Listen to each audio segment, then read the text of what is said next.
दोस्तों आज के वीडियो में हम एग्रो सेक्शन एज के बारे में जानेंगे और इस एज की टाइम पीरियड 450 से 1066 तक है।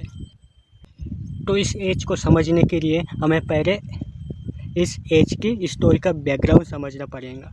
तो दोस्तों सबसे पहले ब्रिटेन में केल्ट्स लोग रहते थे। इसके बाद रोमन लोग आए और उन्होंने अपनी एम्पायर इस्टेब्लिश कर दिया। इसके बाद रोमन एम्पायर अपने देश वापस चले गए और इनके बाद 3 ट्राइब एग्रो सेक्शन और जूट थे, इन्होंने अपनी एम्पायर इस्टेब्लिश कर दिया। तो दोस्तों आप इस एज की इंट्रोडक्शन जानते हैं। तो दोस्तों इस एज को इंग्लिश लिटरेचर का फर्स्ट स्टेज माना जाता है और यहाँ इस एज की टाइम पीरियड 150 से 1066 तक चला और यहाँ रोमन कॉन्क्वेस्ट से इस एज की एंड हो गई। तो दोस्तों जो एग्रो सेक्शन एज थे उनकी लैंग्वेज ऑल इंग्लिश थे, जो अभी के मॉडर्न इंग्लिश से बिल्कुल अलग थे। तो दोस्तों इसके बाद बैकग्राउंड जान लेते हैं।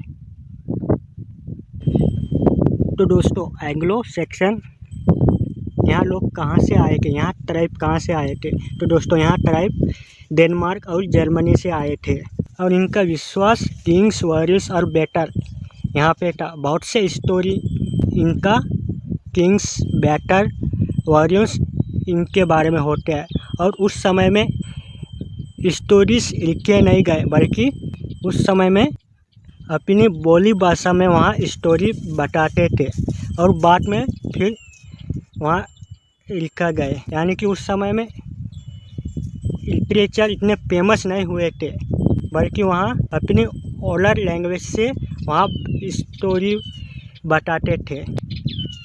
अब मेन फीचर देखते हैं। तो दोस्तों उस समय में मोस्टली पोइट्री लिखे नहीं गए थे पैराग्राफ फॉर्म में, वहाँ बस पोइट्री सुनाते थे गाते थे लेकिन लिखे नहीं गए थे। और उनके विश्वास थे हीरोइज्म पर, फेथ पर, रिलीजियंस पर, सैडनेस और एक्जाइल पर। तो दोस्तों एग्रो सेक्शन एज के बिवोर यहाँ एक मोस्ट फेमस वर्क है उस टाइम पीरियड के और यहाँ बिवोर एनोनिमसली पब्लिश हुआ था, यानी इस पोइट का नाम मेंशन नहीं था। तो दोस्तों यहाँ एक इपिक पोएम है, जैसे कि यहाँ हमारे यहाँ महाभारत रामायण है वैसे ही यहाँ बिवोर एक इपिक पोएम है। इस पोएम में जो बिवोर रहता है वहाँ एक नोबल पर्सन रहता है और यहाँ बिवोर एक किंग की हेल्प करता है। किंग उन्हें बुलाता है जो ग्लेंडेर नाम के टेर से लड़ने के लिए। बिवोर जाता है और वहाँ ग्लेंडेर से लड़ता है और उन्हें मार देता है और इनके बाद उन ग्लेंडेर की मदर आता है लड़ने और इनके बाद बिवोर और वो ग्लेंडेर की मदर के बीच फाइट होते हैं और इनमें दोनों ही मर जाते हैं। तो दोस्तों इसकी की आइडियाज़ क्या है, इसमें ब्रेवरी दिखाया गया है, हीरोइज्म और गुड वर्सेस इविल के बारे में दिखाया गया है, यानी अच्छाई वर्सेस बुराई। अब सेकेंड वर्क के बारे में जानता है, द एंग्लो सेक्शन क्रॉनिकल। तो यहाँ एक पोएम नहीं है बल्कि यहाँ एक हिस्टोरिकल बुक है जिसमें उस टाइम पीरियड के जो इम्पोर्टेंट इवेंट है वहाँ ईयर बाय ईयर लिखा गया है। उस टाइम पीरियड के किंग के बारे में, वार्स के बारे में और सोसाइटी के बारे में जो इस वर्क में दिखाया गया है। तो दोस्तों यहाँ एक हिस्टोरिकल वर्क ऐसे मान सकते हैं। और यहाँ द सीफेरर, दोस्तों यहाँ भी एक एनोनिमस वर्क है, यानी इसके भी पोइट का नाम पता नहीं है। यहाँ पोएम एक ट्रैवलिंग मैन के बारे में बताया गया है जो समुद्र में ट्रैवलिंग करता है।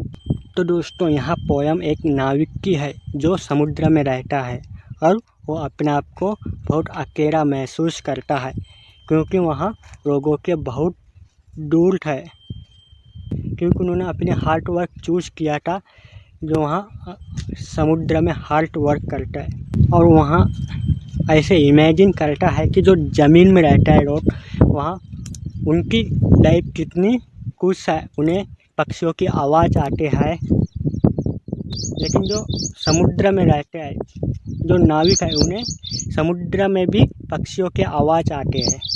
तो दोस्तों ऐसा इस पोयम में दिखाया गया है। तो दोस्तों यहाँ पोयम एक लॉर्डनेस बताता है, स्ट्रगल बताता है, फैट बताता है। तो दोस्तों यहाँ 4 नंबर का पोयम है द वंडरर। तो दोस्तों यहाँ भी एक अनोनिमस पोयम है, इसके भी पोएट का पता नहीं।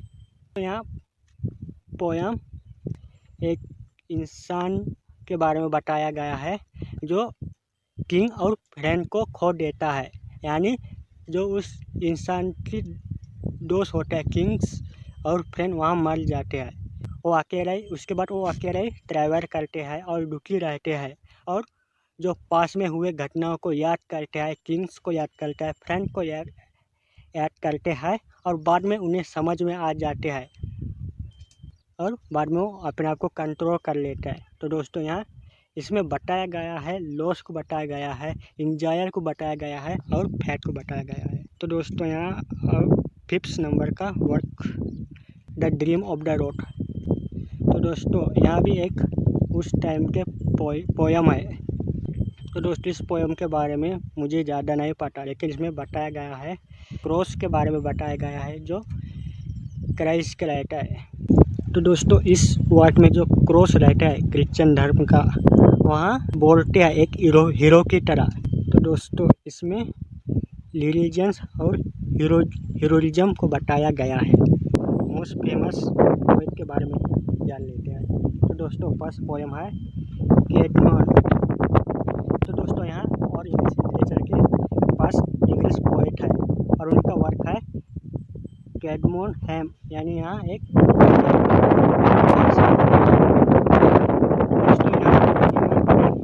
के बारे में लिखते हैं, और क्रिश्चियन के बारे में लिखते हैं कि इंसानों के प्रति कैसे। तो दोस्तों ये भी एंग्लो सैक्सन एज के मोस्ट फेमस पोएट है, और यहाँ एक रिलीजियस पोएट है। तो दोस्तों इनके वर्क है एलेने और क्रिस सेकन। तो दोस्तों ये क्रिश्चियन स्टोरी और फेथ को फोकस करके अपने पोएम में किंग अल्फ्रेड द ग्रेट के बारे में जान लेते हैं। तो दोस्तों इसे रनिंग का बहुत शौक था, ये रनिंग से बहुत प्यार करते थे। इन्होंने लैटिन बुक्स को इंग्लिश में ट्रांसलेट किया ताकि लोगों को आसानी से समझ में आ सके, और इन्होंने इंग्लिश लिटरेचर को डेवलप किया और एजुकेशन को डेवलप किया। तो दोस्तों उस टाइम फ्रेम में और फेमस ऑथर है जिसका नाम यहाँ मेंशन नहीं है, लेकिन उसका नाम है बेडे। तो दोस्तों उसे हिस्ट्री ऑफ इंग्लिश लिटरेचर कहा जाता है। तो दोस्तों बेडे उस टाइम पे एक फेमस ऑथर थे। तो दोस्तों और इंग्लिश लिटरेचर में उनका विश्वास था हीरोज़ के ऊपर बेटर और fat. Most of the work उस टाइम में हीरोज़, बेटर और फैट के बारे में लिखाया गया था। और जो एंग्लो सैक्सन एज है उन्हें हिस्ट्री ऑफ इंग्लिश लिटरेचर का स्टाइलिश पोएम माना जाता है, और आज के टाइम में जो रिवॉल्ट वर्क है वहाँ बहुत इम्पोर्टेंट वर्क है एंग्लो सैक्सन एज के। तो दोस्तों आई होप आपको